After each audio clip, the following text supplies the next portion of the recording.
Hi friends, இன்னைக்கு வந்து chicken gravy பண்ண போறேன். இந்த தடவை வந்து டிஃப்ரெண்டா வந்து மசாலா வந்து நம்மளே அரைச்சு இதுல சேர்க்க போறேன். இதுல வந்து ஃபர்ஸ்ட் தேவையான அளவு எண்ணெய் ஊத்திக்கலாம். ஒரு 2 ஸ்பூன் எண்ணெய். அப்புறம் வந்து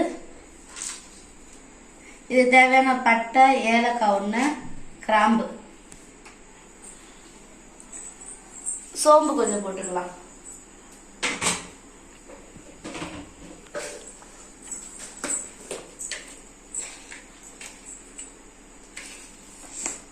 சோம்பு லைட்டா,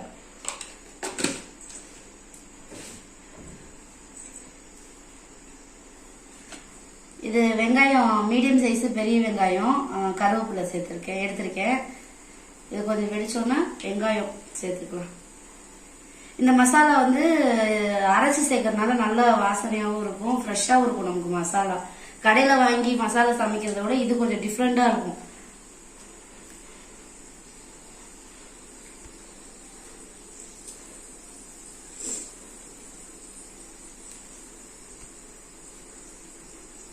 இப்போ ஆனியன் சேர்த்துக்கலாங்களா.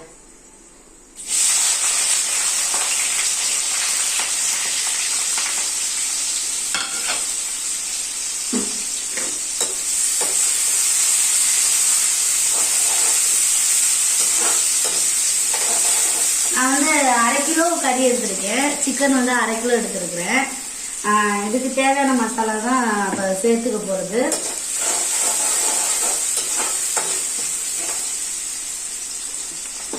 இஞ்சி பூண்டு நான் அரைச்சி வச்சிருக்கேன், அதே இதில் சேர்த்துடலாம்.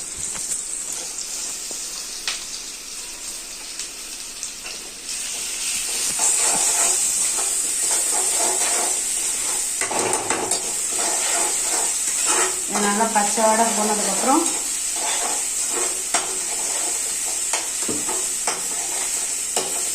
இது கொஞ்சம் நல்லா வதங்கட்டும்.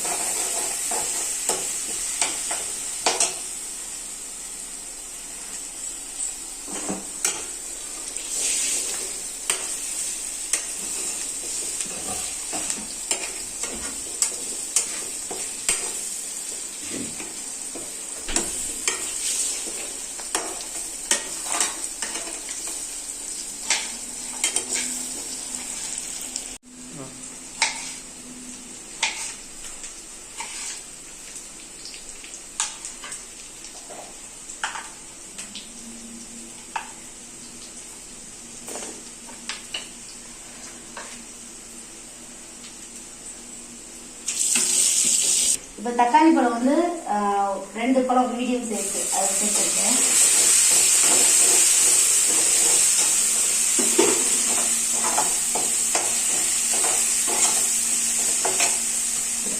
மஞ்சள்தூள் சேர்த்துக்கலாம்.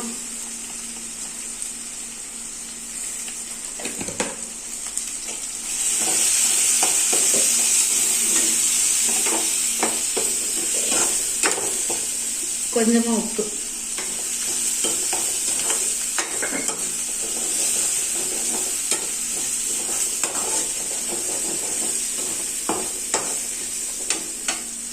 இப்போ வந்து நம்ம கருவேப்பிலை சேர்த்துக்கலாம். நல்லா தக்காளியும் கொஞ்சம் வதங்கணும். அதுக்கப்புறம் நம்ம வந்து சிக்கனை சேர்த்துக்கலாம்.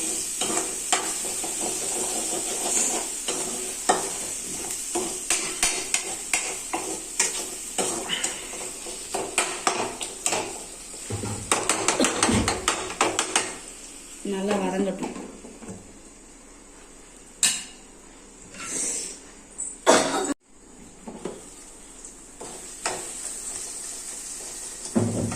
ஒரு 5 நிமிஷம் நல்லா வதங்கிடுச்சு. சிக்கன் சேர்த்துக்கலாம்.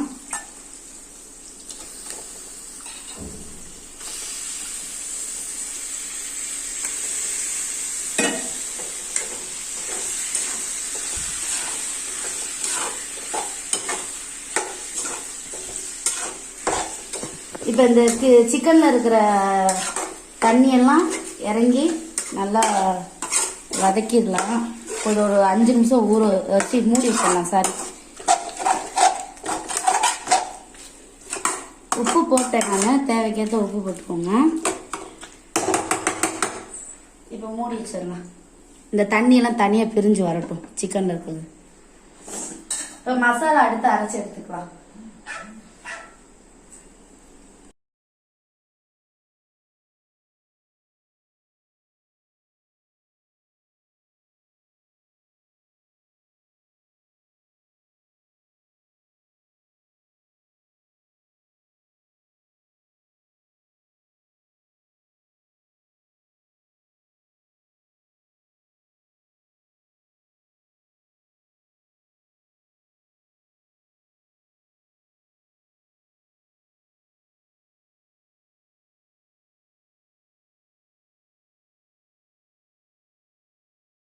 இப்போ வந்து மசாலா அரைச்சி எடுத்துக்கிட்டாச்சு.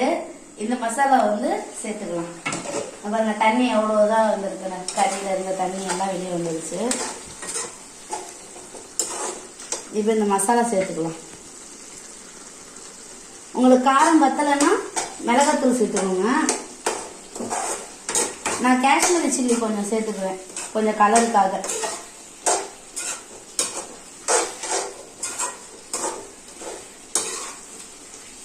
நல்ல வாசனையா இருக்கு இந்த மசாலா போட்டோம்னா.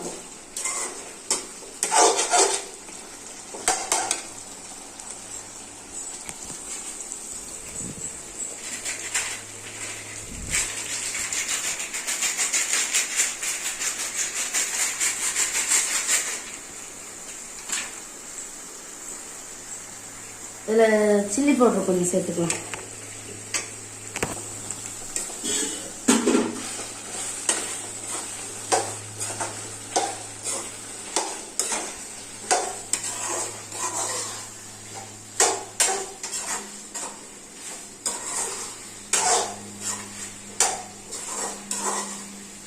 ஏன்னா நம்ம மசாலா வந்து வறுத்து அரைச்சிருக்கோம், அதனால வந்து ரொம்ப நேரம் கிட்டோம்னா தண்ணி சேர்த்துக்கலாம். கொஞ்சம் தேவையான அளவு தண்ணி சேர்த்துக்கலாம். தண்ணி வந்து ஒரு கொஞ்சமா ஒரு 1/2 டம்ளர் போதும்.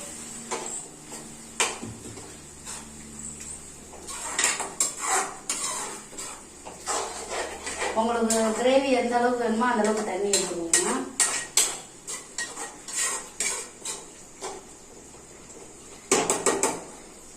நான் இன்னும் கொஞ்சம் கூட தண்ணி சேர்த்துக்கிறேன், எனக்கு கரெக்டா இருக்கு. ஏன்னா கொதிச்ச உடனே கொஞ்சம் வதங்கிடும், வத்தி போயிடும்.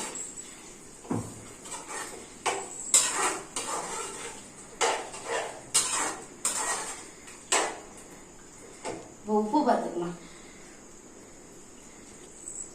உப்பு கரெக்டா இருக்கு. இப்ப நல்லா கொதிக்கட்டும், ஸ்பீட்லயே வச்சிடலாம். உரப்பும் கரெக்டா இருக்கு எனக்கு.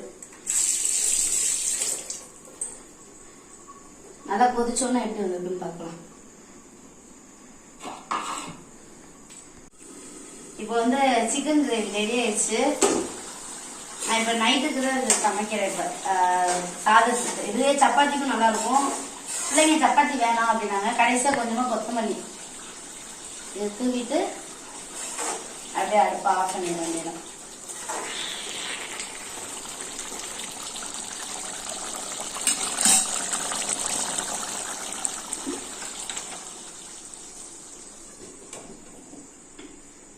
நான் அந்த மாடல்ல இந்த சைடுல கட் பண்ண நான் இந்த மாதிரி செஞ்சு ட்ரை பண்ணி சாப்பிட்டுருக்கேன் ஏற்கனவே. அதனால இது கிரேவி ரெடி ஆயிடுச்சு. இந்த மாதிரி நீங்களும் வீட்டில் ட்ரை பண்ணி பாருங்க. தண்ணி எவ்வளோ ஊற்றணும், இது லைட்டாக, ஆனால் கொஞ்சம் காரமாக இருக்கிறதுனால லைட்டாக தான் குழந்தைங்க ஊற்றிக்குவாங்க. நான் இப்போ சாதத்தில் பரட்டி சாப்பிடுவாங்க. எங்கள் 3 பேர்த்துக்கு இது போதும். இந்த மாதிரி நீங்களும் வீட்டில் ட்ரை பண்ணி பாருங்கள். அடுத்த வீடியோவில் வந்து உங்களை வந்து பார்க்குறேன். பாய்.